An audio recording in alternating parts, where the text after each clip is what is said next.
Lowest fees, excellent education, central public school Jafarpur, CBSE की top scorer list में आजमगढ़ का पहला school. Hi tech labs, library, playground and transport facilities. यहाँ दी जाती है नर्सरी से 10+2 तक की quality education. Central public school Fariha, Mohammadpur और मुबारकपुर में भी। सभी शाखाओं में प्रवेश प्रारंभ 9450831181। आपका अपना CPS।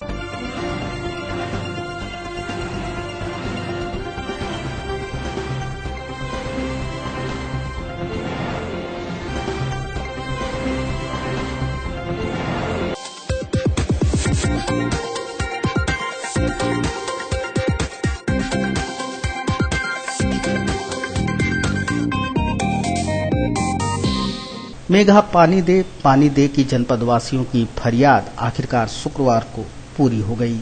जी हां, भीषण गर्मी व उमस से तड़प रही जिले की जनता को बेहद ही तरसाने के बाद बादलों ने मुरादों की बौछार की। रोजाना आसमान में छा रहे बादलों के बिना बरसे ही चले जाने से हर तरफ मायूसी बढ़ गई थी। आसपास के जिलों व प्रदेशों में छमाछम बारिशों की खबरें भी पारे को बढ़ा रही थीं।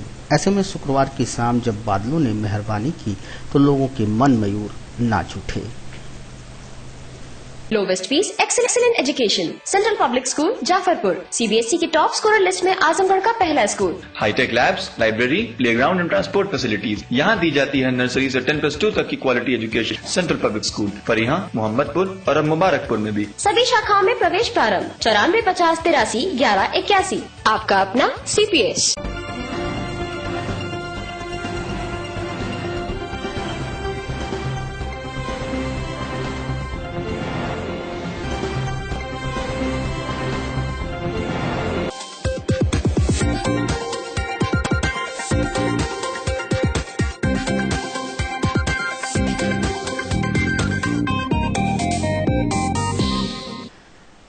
प्रदेश की योगी सरकार भले ही स्वास्थ्य सुविधा बढ़ाने की बात कर रही हो, लेकिन जमीनी हकीकत ठीक उलट है। अस्पताल अपनी दुर्व्यवस्था के चलते लोगों के लिए जानलेवा साबित हो रहे हैं। आजमगढ़ में जिला महिला अस्पताल में शुक्रवार को ऑक्सीजन न मिलने के कारण एक नवजात शिशु की मौत हो गई, जबकि उसकी मां की हालत स्थिर बनी हुई है। परिजनों का आरोप है कि डॉक्टर व नर्स की लापरवाही और कुप्रबंधन के चलते मौत हुई। घटना के बाद अस्पताल परिसर में परिजनों ने हंगामा खड़ा कर दिया। मौके पर पुलिस भी पहुंची। वहीं अस्पताल की चौखट पर महिलाओं का रो रो कर बुरा हाल था। महिला अस्पताल की सेमस के अनुसार यहां 24 घंटे ऑक्सीजन की सुविधा है। ऐसे में लापरवाही के आरोपों की जांच की जाएगी। मिली जानकारी के अनुसार जीनपुर कोतवाली क्षेत्र के तुरकौली ग्राम निवासी अशोक चौहान की पत्नी सोनू देवी को प्रसव पीड़ा के बाद जिला महिला अस्पताल में भर्ती कराया गया था। पीड़ित परिजनों के अनुसार गुरुवार शाम को डिलीवरी हुई। स्टाफ के मांगने पर 1000 रुपए देकर नॉर्मल डिलीवरी कराई गई, लेकिन नवजात की आज सुबह तबीयत अचानक खराब हो गई। डॉक्टर ने NICU में भेज दिया। वहीं जब अस्पताल में ही बने NICU में ले गए तो स्टाफ ने कहा कि ऑक्सीजन खत्म हो गया है। परिजन हलकान हो गए।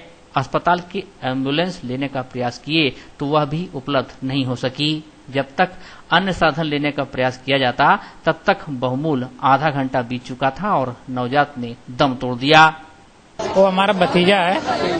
शाम को 9:30 बजे उसकी नॉर्मल डिलीवरी हुई थी। सुबह 9:30 बजे तक वो ठीक था। 9:30 बजे के बाद एकाएक उसकी तबीयत कुछ गड़बड़ हुई तो डॉक्टर यूवी चौहान आए, बोले लेके जाओ ऊपर दिखाना है। तो ऑक्सीजन लगाने के लिए बोले तो ऊपर लेके गए तो बेल बजा रहे हैं। तो जो मैडम लोग 20 मिनट बाद खिड़की खोली है, उसके बाद खिड़की खोल के सामने टेबल पे बच्चे को सुता के इधर उधर लोग कर रहे हैं। उसके बाद बोले फिर ऑक्सीजन के लिए लगाए तो बोले कि ऑक्सीजन हमारे पास खत्म हो गया, लड़के को बाहर लेके जाना पड़ेगा। हम बोले कि आप एम्बुलेंस दे दीजिए। बोले प्राइवेट के लिए एम्बुलेंस नहीं है, आखिर आप बनारस BHU या और कहीं लखनऊ लेके जाना चाहते हो तो एम्बुलेंस देंगे। और फिर हम अपना प्राइवेट एम्बुलेंस ढूंढने लगे। करीब आधा घंटा समय निकल गया, पौना घंटा। कुछ दिन बच्चा एक्सपायर कर गया और ये लोग कुछ जिम्मेदारी नहीं ले रहे हैं, एम्बुलेंस नहीं दे रहे हैं, ना तो जो है अपना ऑक्सीजन सुविधा नहीं है। तो इस हॉस्पिटल में है क्या? ऐसे नॉर्मल डिलीवरी के बाद भी बच्चे मर जा रहे हैं। यही हुआ है और हम क्या बताएंगे। और शाम को डिलीवरी के समय सिस्टर लोग पैसे भी लिए हैं। हाँ, कितना पैसा? अरे वही कोई 1000 के आसपास दिए हैं घर वाले लोग। आज क्या हुआ उसके बाद? और उसके बाद बस वहीं खड़े हैं लोग, डॉक्टर लोग बोल रहे हैं कि आप लोग भी कमी से हुआ है। वो उसमें हम लोग क्या करेंगे, आप लोग जैसा बोलेंगे वैसा ही हम करेंगे ना। आप लोग बोल दिए कि लेके जाओ, वो भी नहीं बता रहे हैं कहाँ लेके जाएंगे। आप तो एम्बुलेंस दे रहे हैं, हम ऑटो से लेके जा रहे हैं, बोले ऑटो में मत लेके जाओ। एम्बुलेंस जब तक आई जब तक बच्चा मर गया। इस मामले में अस्पताल के प्रशासन ने हमेशा की तरह पल्ला झाड़ने की कोशिश की, फिर भी जांच कर कार्रवाई का रटा रटाया जवाब दिया। सीएमएस ने कहा कि वह बाहर थी, अभी पता चला है जब लापरवाही की लिखित शिकायत दी जाएगी तो दोषियों पर जांच कर कार्रवाई होगी। देखिए, मुझे नहीं पता था, अभी तो इनको मैंने बुलवाया, पता चला कि कुछ ऐसा हुआ है तो मैंने इनको बुलवाया कि जो भी लिख करके दीजिए क्या कैसे हुआ। तो इनका कहना है कि रात में 9:30 बजे बच्चा पैदा हुआ, बच्चा स्वस्थ था।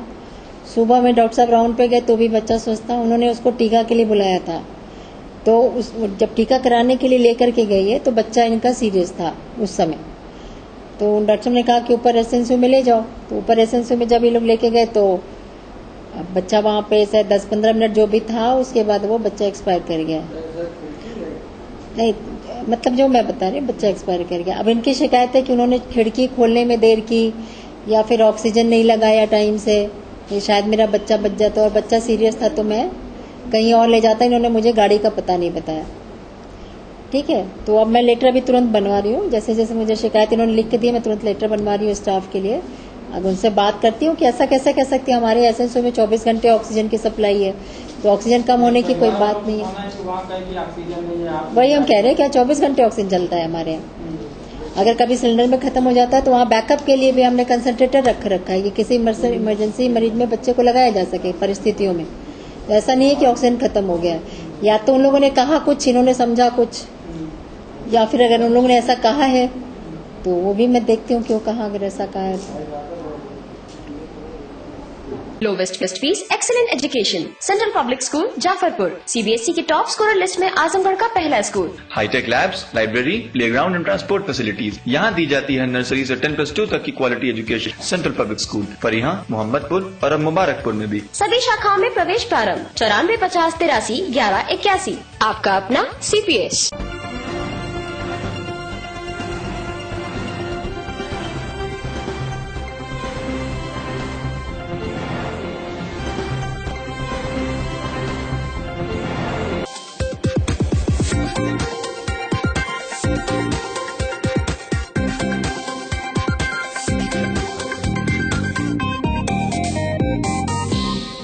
त्वचा से उम्र का पता ही नहीं चलता। एक विज्ञापन की यह लाइनें शुक्रवार को बहुतों के मुख से कहती सुनाई पड़ी।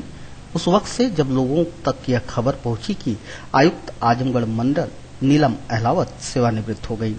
जी हां, भले ही उनकी त्वचा से उनकी उम्र का पता न चलता रहा हो, लेकिन शुक्रवार को वह अपनी अधिवर्षता आयु पूरी करते हुए सेवानिवृत्त हो गई। उनके सेवानिवृत्ति के अवसर पर मंडलायुक्त कार्यालय के सभागार में जो भव्य समारोह आयोजित किया गया, उसमें मंडल के तीनों जनपदों के जिलाधिकारी, डीआईजी सहित मंडल के तमाम उच्चाधिकारी और कर्मचारी मौजूद रहे। ऊपर हमने जो कहा वह डीआईजी उदय शंकर जायसवाल भी मानते हैं। ये जिंदगी का शाश्वत नियम है और जो इसको समझ लिया वो कभी परेशान नहीं होता है। नदी बहती रहती है तो निर्मल रहती है, उसको अगर तालाब में रोक कर रख लें तो गंदा हो जाता है, काई लग जाती है। और इसीलिए हम लोगों की सर्विस में व्यवस्था है कि अनवरत चलते रहिए, चले चलते ही रहो, चलते ही रहो। उसके बाद मैं किसी और को लगा दूंगा। लेकिन मेरा मानना है कि आदमी निष्पक्ष, निर्भीक ढंग से, निर्मल भाव से काम करे तो कहीं भी कोई चीज कठिन नहीं है। जब हम किसी चीज को बर्डन समझकर करने लगते हैं और बायस हो जाते हैं तब दिक्कत आती है। मैंने 4.5 महीने मेडल के साथ काम किया। इलेक्शन के दौरान मैं आया था 12 फरवरी को, और जहां यह आशंका था साहब कि आजमगढ़ में इलेक्शन बहुत टफ होता है और प्रॉब्लम होती है, बलिया तो बागी है और मऊ में जो है आतंकवादी है, लेकिन तीनों जिलों को साथ साथ मैंने देखा और बिना किसी घटना, बिना किसी इंसिडेंट के पूरा इलेक्शन निकल गया। जब भी मैंने कहीं कहा कि मैडम चलना, कहाँ चली, तो मुझे तो परसों तक नहीं मालूम था कि मैडम रिटायर हो गई और उम्र का भी पता नहीं चलता कि जो रिटायर होने वाली। जवाब क्योंकि मैं देखता हूं पुलिस विभाग में हमारे यहाँ तमाम अधिकारी कर्मचारी हैं जो वक्त से पहले पूरे लगने लगते हैं। आपको बता दें कि सेवानिवृत्ति अवसर पर आयोजित अपने सम्मान समारोह के दौरान मंडलायुक्त नीलम अहलावत ने आजमगढ़ से अपने जुड़ाव का लंबा जिक्र किया। कहा, पारी यहीं से शुरू, यहीं से खत्म हुई। सेवा के 36 वर्ष कैसे बीत गए पता ही नहीं चला। 8 जून सन 1981 को मैंने आजमगढ़ जनपद में ही एज ए प्रोबेशनर कार्यभार ग्रहण किया था। जिस समय हमारे बैच का चयन हुआ उस समय नैनीताल में हमारी ट्रेनिंग हुआ करती थी और संभवतः नैनीताल में उस समय बहुत से जगह नहीं थी या नैनीताल में सीट नहीं थी, तो उन्होंने कहा कि हम पूरा बैच एक साथ ट्रेनिंग नहीं दे पाएंगे। उन्होंने कम से कम 25-30 ऑफिसर्स को ट्रेनिंग पे लेने से मना कर दिया। तो शासन की नियुक्ति विभाग ने बाकी अधिकारियों को तो भेज दिया ट्रेनिंग के लिए, लेकिन जो 25-30 ऑफिसर्स बचे थे उनको बिना ट्रेनिंग के जिले में पोस्टिंग दे दी गई। जब हम लोग की तैनाती का समय आया तो मेरे चाचा जी जो पुलिस सेवा में थे उन्होंने प्रमुख सचिव नियुक्ति को फोन करके कहा कि ये बच्ची मेरी बच्ची है, बिल्कुल यूनिवर्सिटी से निकली है, बहुत कम उम्र है, इसको कुछ मालूम नहीं है अभी दुनियादारी, इसकी इलाहाबाद पोस्टिंग कर दीजिए, क्योंकि हम लोग बेसिकली इलाहाबाद के रहने वाले हैं। प्रमुख सचिव नियुक्ति ने पूछा कि आपकी पोस्टिंग कहाँ है ये बताइए। तो उन्होंने कहा कि मेरी पोस्टिंग कमांडिंग पीएसी आजमगढ़ में है। 2 दिन बाद मेरा आदेश, तैनाती आदेश आया, उसमें मेरी पोस्टिंग एज प्रोबेशनर आजमगढ़ कर दी गई और मैंने यहाँ पर आके कार्यभार ग्रहण किया। जिस समय मैंने यहाँ कार्यभार ग्रहण किया था उस समय जिले की स्थिति बहुत अच्छी नहीं थी और मुझे याद है कि सुबह उठते ही कलेक्ट्रेट में और जो अधिकारियों के आवास थे वहां पर नेतागण घूमते थे। सुबह से शाम तक, सुबह 6 बजे से अधिकारियों को घर में आना शुरू करते थे और रात के 8 बजे तक बैठे रहते थे। तो मुझे लगता था कि ये तो बहुत ही अजीब सा जिला है और अगर कभी भविष्य में कभी यहाँ मेरी तैनाती हुई तो यहाँ नहीं ज्वाइन करूंगी। लेकिन ऐसा सहयोग था, ऐसा कुछ हुआ कि मुझे आना पड़ा और ये भी एक अजीब सहयोग है कि वहीं से मेरी आज विदाई हो रही है। 36 वर्षों का समय कैसे बीत गया कुछ पता ही नहीं चला।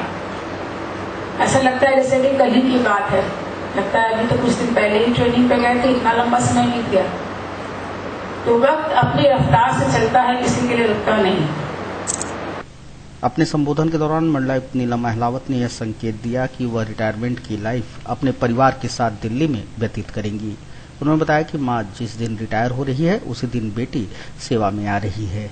इस दौरान उन्होंने कर्मचारियों से अपने अनुभव साझा करते हुए कहा कि अपने दायित्व का निर्वहन व मनोयोग से करेंगे तो उन्हें आत्मीय संतुष्टि प्राप्त होगी। आपको बताते चले कि मंडलायुक्त नीलम अहलावत के सेवानिवृत्त होने के बाद आयुक्त आजमगढ़ के पद की जिम्मेदारी शासन ने सुधीर कुमार दीक्षित को सौंपी है। वह अब तक आयुष विभाग के सचिव का पद दायित्व संभाल रहे थे।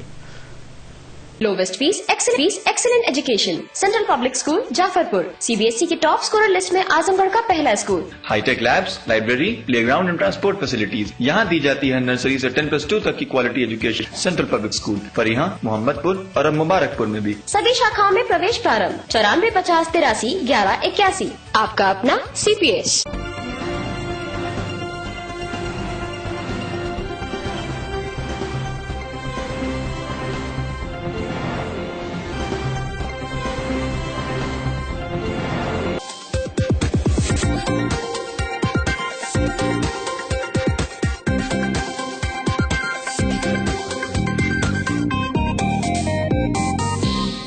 जून माह ने जाते जाते जनपद को गोल्डन सौगात दी है। जी हां, जनपद में एक भव्य व आलीशान होटल गोल्डन फॉर्चून नाम से खुल गया है। रोडवेज बस स्टैंड के समीप खुले होटल गोल्डन फॉर्चून व सिल्वर स्पून रेस्टोरेंट का शुक्रवार को मंडलायुक्त नीलम अहलावत ने उद्घाटन किया। आधुनिक वास्तुकला, लॉन, पार्किंग, हॉल, आरामदायक कमरों व मल्टी व्यंजन रेस्टोरेंट से सजा धजा यह होटल जनपद का सबसे आलीशान होटल कहा जा सकता है।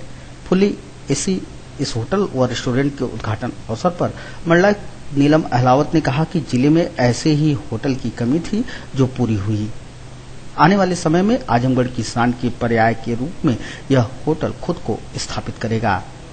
आजमगढ़ के लिए तो बहुत अच्छी चीज खुली है ये, और मुझे लगता है कि आजमगढ़ में अब तक जो भी है सबसे अच्छा ये है। और मेरी बहुत बहुत शुभकामनाएं हैं। अभी बहुत युवा हैं तो मेरी शुभकामनाएं हैं कि ऐसे ही और सारे होटल बनाएं, कई सारे होटल बनाएं, खूब तरक्की करें, आजमगढ़ भी तरक्की करे इसी के साथ। मेरी बहुत बहुत शुभकामनाएं और बहुत अच्छा होटल। होटल गोल्डन फॉर्चून व सिल्वर स्पून रेस्टोरेंट के उद्घाटन अवसर पर होटल के प्रोप्राइटर संतोष यादव ने होटल की विशेषताओं व सुविधाओं के बारे में विस्तार से बताया। इस अवसर पर प्रोप्राइटर के पिता व निर्माण के प्रेरणा स्रोत हरिश्चंद्र यादव, अमित यादव, सुनील यादव, प्रभु नारायण पांडे प्रेमी, नसीम अहमद सहित तमाम लोग मौजूद रहे। और जैसे बाहर कभी हम लोग निकलते थे, लोग कहते थे कि आजमगढ़ रुकने की जगह नहीं है, कोई अच्छी जगह नहीं है। तो मेरे मन में ख्याल था कि एक चीज ऐसी मतलब बने जो ये कहने के लिए न रहे कि नहीं है, तो उस पर उसको देखते हुए हमने प्रयास किया है। क्या क्या सुविधाएं आपने इसमें दे रहे हैं? इसमें बैंकेटिंग है, बैंकेट हॉल है, लॉन है, मैरिज लॉन है, करीब 700 लोगों की शादी ब्याह का, और कमरे हैं। कितने कमरे हैं? कमरे लगभग 40 कमरे हैं। उसमें एसी नॉन एसी सब एसी है, फुल एसी है, डिलक्स है, हाँ, और रेस्टोरेंट है। रूम में कौन कौन से रूम है? डिलक्स है, सूट रूम है और सुपर डिलक्स है। और आपके रेस्टोरेंट की क्या खासियत है, मतलब कितना? अब ये जान लीजिए कि जो चीज आप कहीं ये सोचते थे कि दिल्ली और लखनऊ या बॉम्बे में ही उपलब्ध होगी, वो सारी सुविधाएं और वो सारी व्यवस्था रेस्टोरेंट में हम लोग देने का प्रयास कर रहे हैं। हमारे सारे स्टाफ सब लोग बाहर के हैं, दिल्ली के जो 3 स्टार 5 स्टार में काम किए हैं वो लोग ही हमारे यहाँ आए हुए हैं। दूसरी बात यहाँ lowest fees, excellent education, central public school Jafarpur, CBSE के टॉप स्कोरर लिस्ट में आजमगढ़ का पहला school. Hi tech labs, library, playground and transport facilities यहाँ दी जाती है। नर्सरी से 10+2 तक की quality education central public school Parihan, Mohammadpur और अब मुबारकपुर में भी। सभी शाखाओं में प्रवेश प्रारंभ 94 50 83 11 81। आपका अपना CPS।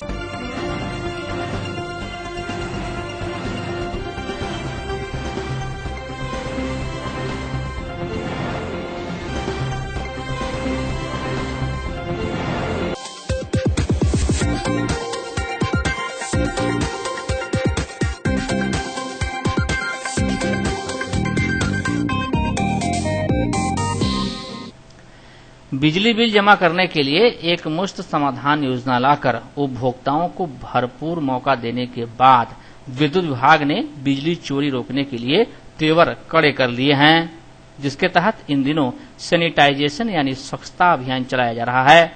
इस अभियान के तहत एक एक फीडर के घर घर और दुकान दुकान जाकर बिजली विभाग के स्टाफ चेकिंग कर रहे हैं। शुक्रवार को यह चेकिंग अभियान शहर के चौक क्षेत्र स्थित खसीटोला और कुर्मीटोला मोहल्ले में चलाया गया, जिससे उपभोक्ताओं में हड़कंप की स्थिति देखी गई। अधिक घरों में लोड अधिक पाया गया और 2-3 तरफ से तार खींचे गए थे। कुछ घरों का समय से बिजली बिल जमा नहीं था। एसडीओ टाउन संदीप प्रजापति ने बताया कि इस क्षेत्र में ओवरलोडिंग के कारण वोल्टेज लो रहता है। कहा कि मोहल्ले में तारों का जंजाल है, जब तक एबीसी केबल से कनेक्शन नहीं दिए जाएंगे तब तक बिजली चोरी रोकने में कामयाबी नहीं मिलेगी।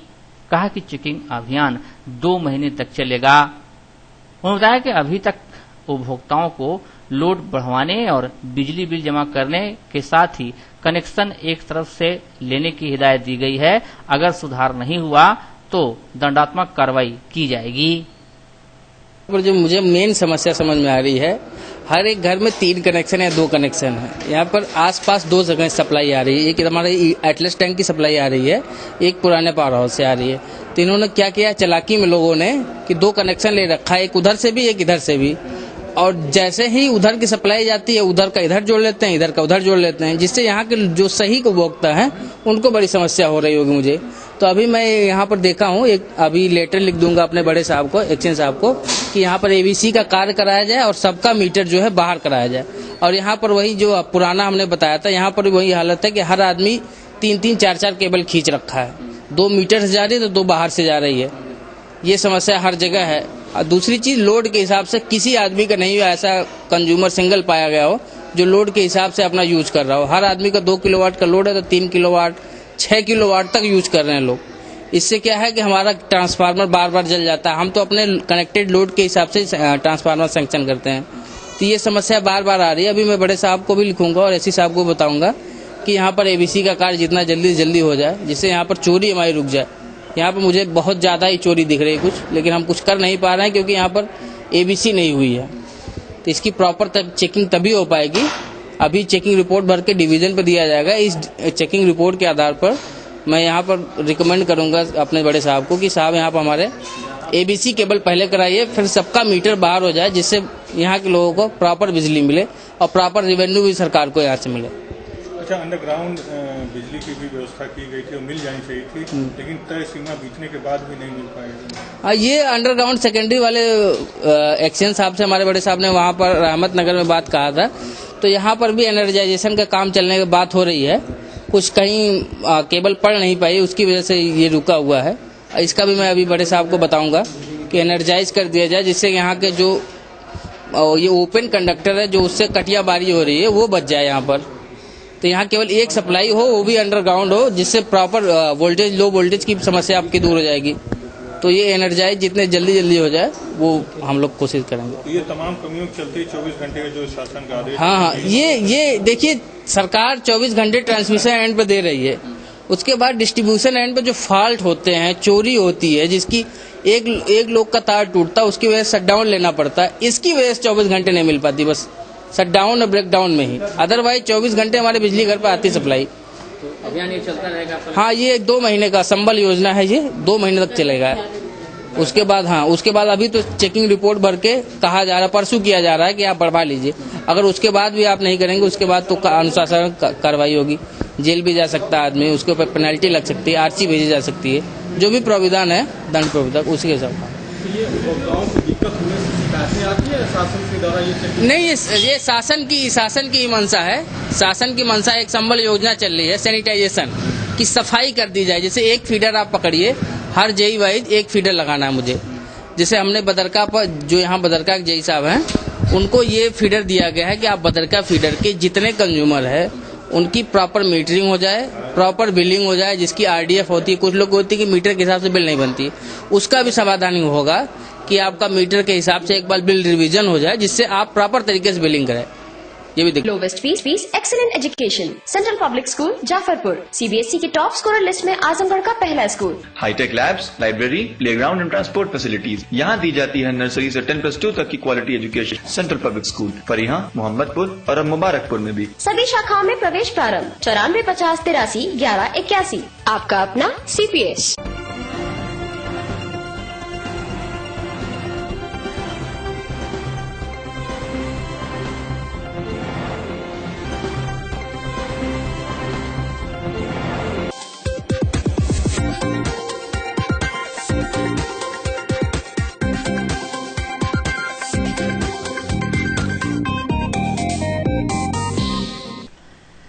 भारतीय जनता पार्टी आजमगढ़ नगर मंडल द्वारा पंडित दीनदयाल उपाध्याय जन शताब्दी वर्ष के अंतर्गत जन कल्याण सम्मेलन का आयोजन नेहरू हॉल में किया गया, जिसमें भारत सरकार द्वारा चलाई जा रही जन कल्याणकारी योजनाओं के लाभार्थियों को बुलाकर सम्मानित किया गया व उनको विभिन्न योजनाओं की विस्तार से जानकारी दी गई।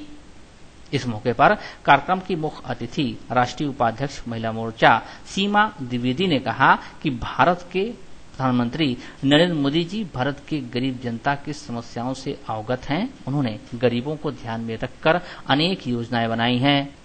भाजपा की पूर्व विधायक ने कहा कि केंद्र सरकार के अभी 3 वर्ष पूरे हुए हैं और सरकार ने महिलाओं के लिए उज्ज्वला योजना, बालिकाओं के लिए सुकन्या समृद्धि योजना, बालिकाओं के लिए मुफ्त शिक्षा, बेटी बचाओ योजना बनाई है। जिसके पास रहने के लिए पक्के मकान नहीं है, उनके लिए प्रधानमंत्री आवास योजना, भारत को खुले में शौच से मुक्त कराने के लिए स्वच्छ भारत अभियान के तहत शौचालय बनवाने के लिए अनुदान देने की योजनाएं बनाई हैं। इन योजनाओं का लाभ लेने के लिए जनता को आगे आकर इसका लाभ उठाना चाहिए और भाजपा पदाधिकारियों का यह नैतिक दायित्व है कि वह जनता की सहायता करें।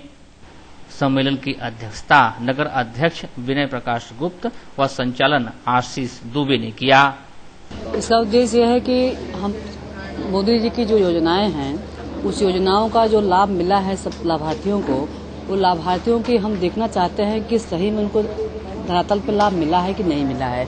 इसलिए हमने सबको बुलाया है और सभी लोग आए हैं। इसका मतलब धरातल पे इसका अच्छा लाभ मिला है। जैसे बहुत सारी चीजें, जैसे आपका उज्ज्वला गैस कनेक्शन का हुआ, कन्या उसका हुआ, जो बेटी बचाओ बेटी पढ़ाओ का हुआ, और आपका जो जनधन योजना का हुआ, पेंशन योजना का हुआ, तमाम जो हमारी एक कौशल विकास योजना हुई, जितनी योजनाएं भारत सरकार द्वारा चल रही हैं ग्रामीण क्षेत्रों में सबके लिए, उन सारी योजनाओं के बारे में हम लोग यहाँ पर बैठे हुए हैं। और हम लोगों ने ये निष्कर्ष निकाला है कि पहले हम गांव के स्तर पर जाकर के देखेंगे, सूची लेंगे कि किसको आवास मिला, नहीं शौचालय मिला कि नहीं मिला। जो हमारी अच्छी योजनाएं हैं, जो कल्याणकारी योजनाएं हैं, उस योजनाओं का बेनिफिट कितना मिला धरातल पे, वो देखने के लिए हम लोग ऐसा कार्यक्रम कर रहे हैं। कितने % संतुष्ट हैं? अच्छा, बहुत अच्छा, 100% संतुष्ट हैं हम। जो सरकार की मंशा थी, जितना भारत सरकार ने जितना उनकी योजना थी, उसका सब लाभ उनको मिला है। और अगर कहीं छूट गया है तो हम लोग इसी तरह से कार्यक्रम करके उसको निकाल करके सबको लाभ देने का प्रयास करेंगे। कहाँ जा सकते हैं? हम तो चूंकि मैं अकेली नहीं, मेरे प्रदेश में 1400 मंडल है। 1400 मंडल में 25 से लेकर के 30 तक 2 जुलाई तक बढ़ा दिया है। सारे मंडलों में इसी तरह से बैठक होनी है। उसमें हमारे कई पदाधिकारी, तरह तरह के पदाधिकारी, कोई गोरखपुर क्षेत्र से, कोई काशी क्षेत्र से, कोई ब्रज क्षेत्र से, कोई अवध क्षेत्र से, सबकी ड्यूटी लगाई गई। 3-4 जगह हमको भी जाने का अवसर मिला है। इसी तरह कहीं न कहीं किसी न किसी को पार्टी द्वारा भेजा जा रहा है। Lowest fees, excellent education, central public school Jafarpur, CBSE के टॉप स्कोरर लिस्ट में आजमगढ़ का पहला school. Hi tech labs, library, playground and transport facilities यहाँ दी जाती है। नर्सरी से 10+2 तक की quality education central public school Parihan, Mohammadpur और अब मुबारकपुर में भी। सभी शाखाओं में प्रवेश प्रारंभ। 94 50 83 11 81। आपका अपना CPS।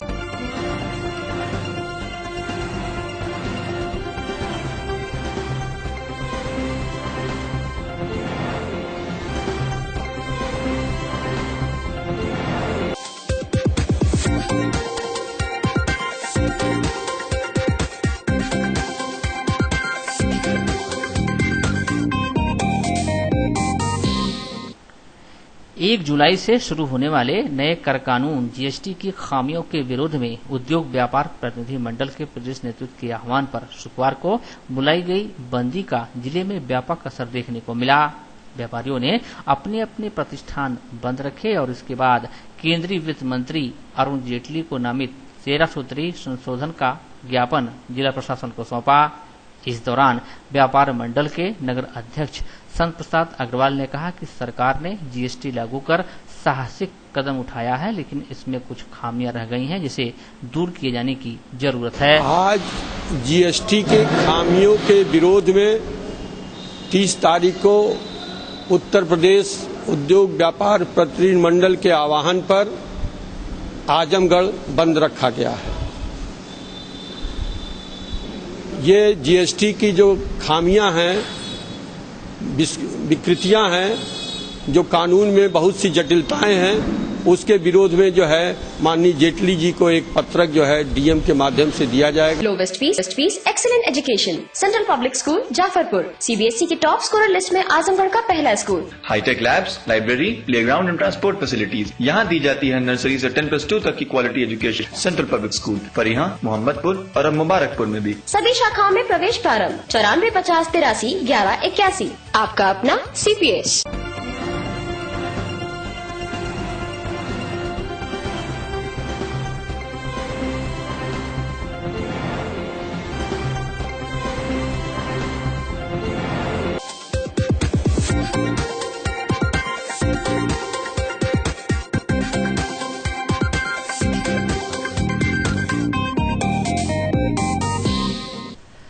आजमगढ़ से दिल्ली के लिए चलने वाली एकमात्र ट्रेन कैफियत एक्सप्रेस के मऊ से चलाए जाने की अटकलों के बीच करीब 1 सप्ताह से विभिन्न संगठनों के धुआंधार आंदोलन से बैकफुट पर आई भारतीय जनता पार्टी की जिला इकाई ने डैमेज कंट्रोल के लिए शुक्रवार को रोडवेज क्षेत्र स्थित जिला पार्टी कार्यालय पर कोर कमेटी की बैठक बुलाई।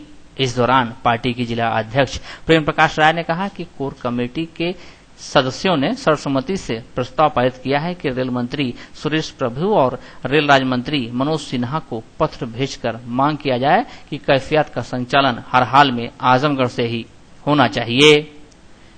मीडिया से वार्ता के दौरान जिला अध्यक्ष ने इस बात का कोई संतोषजनक जवाब नहीं दिया कि अपनी ही सरकार में वह रेल मंत्रालय से अब तक कोई एक स्पष्टीकरण जारी क्यों नहीं करा पाए।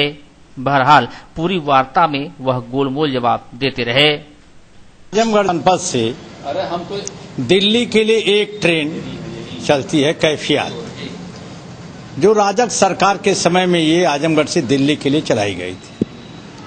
पार्टी जिला के नाते मैं यह स्पष्ट करना चाहता हूं कि आजमगढ़ जनपद से प्रतिदिन 3000 से ऊपर टिकट की बिक्री जनरल में होती है, जो ट्रेन को ओवरलोड करने के लिए स्वयं काफी है।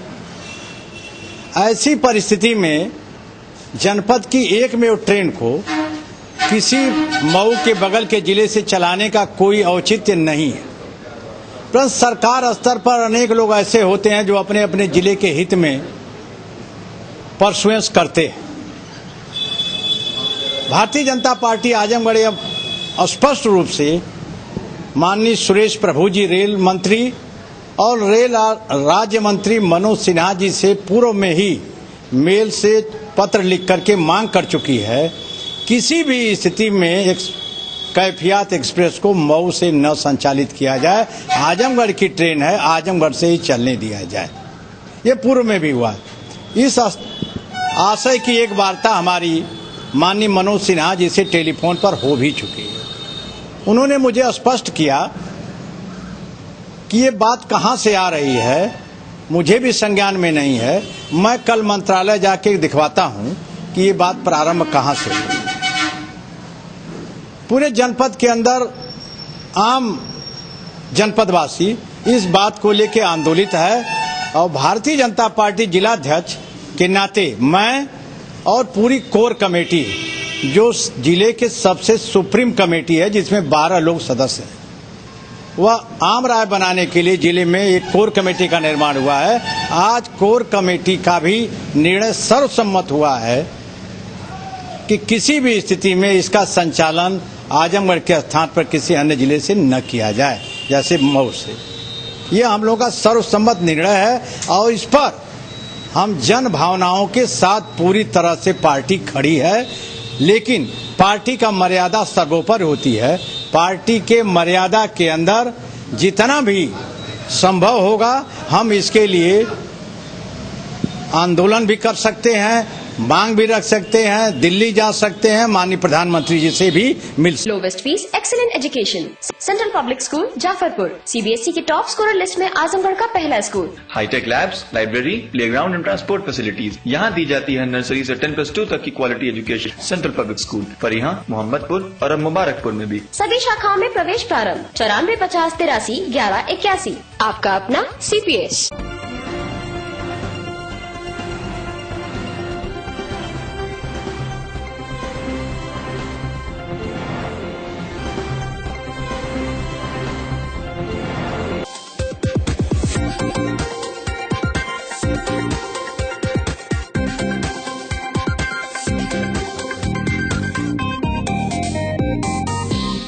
सोलह वर्षों से निरंतर राम कथा जन जन तक पहुंचा रहे संत प्रेम मूर्ति कथा व्यास सर्वेश जी महाराज इन दिनों अपनी 263वीं कथा के निमित्त आजमगढ़ में मौजूद हैं। भवनाथ मंदिर में उनके द्वारा कथा कही जा रही है। शुक्रवार को यहीं प्रेस वार्ता का आयोजन कर उन्होंने कहा कि राम भक्तों को अब ज्यादा इंतजार नहीं करना पड़ेगा।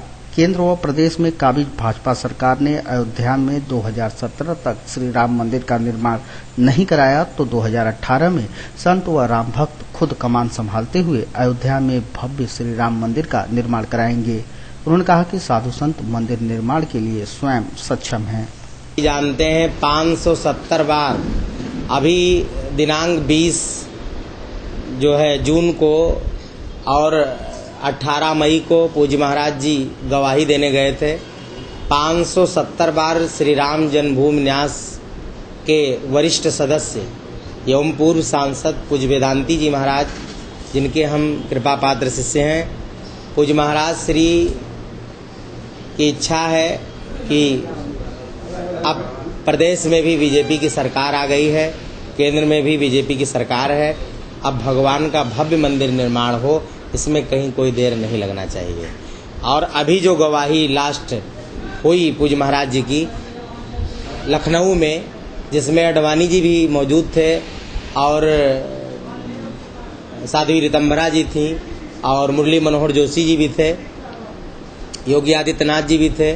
लेकिन महाराज जी ने जो दावा किया है कि राम जन्मभूमि पर भव्य मंदिर निर्माण हो, पूज्य गुरु जी की इच्छा है और इस बात को हम आजमगढ़ जनपद वासियों को व मीडिया के माध्यम से जनमानस तक पहुंचाना चाहते हैं कि पूज्य ब्रह्मर्षि डॉक्टर रामविलास वेदांती जी की इच्छा है कि भव्य मंदिर का निर्माण श्रीधाम अयोध्या में हो, जो करोड़ों हिंदुओं की आस्था का केंद्र है और जो अभी तक विवादों में रह करके निर्माण नहीं हो पाया।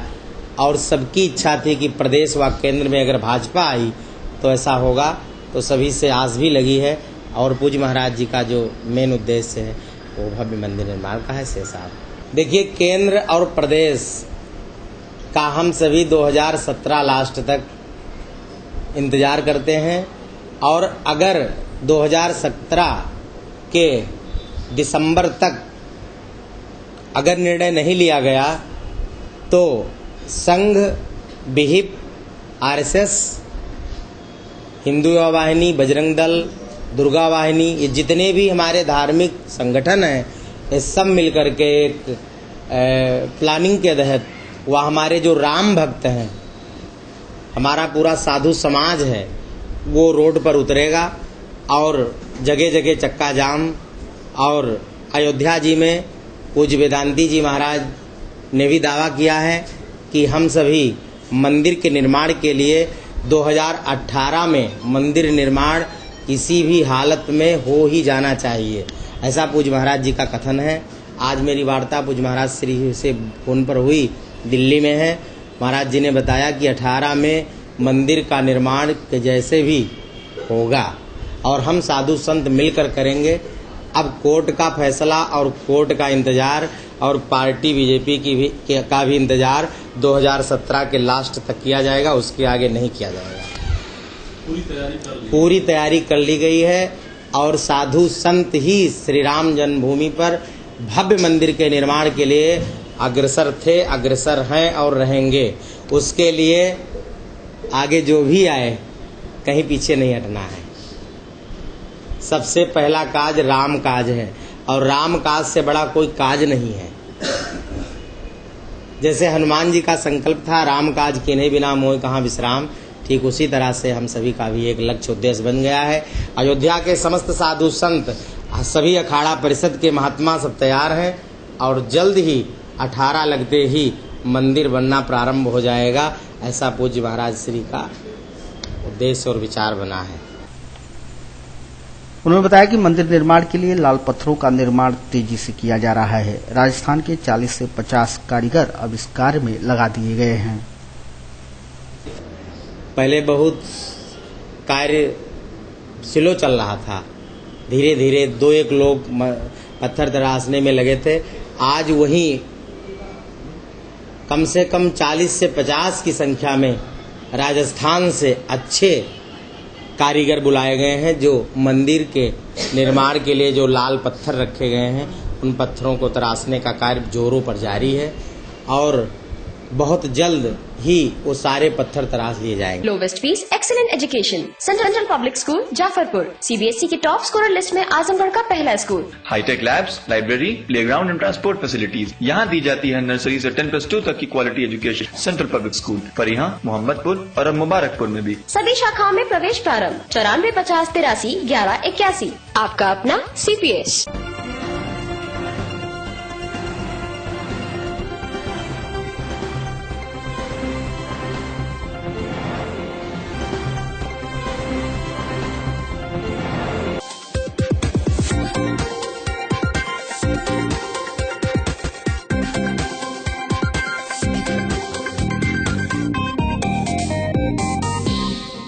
आहाना परियोजना के अंतर्गत स्वास्थ्य कर्मियों को एड्स पर आधारित 2 दिवसीय कार्यशाला के माध्यम से प्रशिक्षित किया जा रहा है।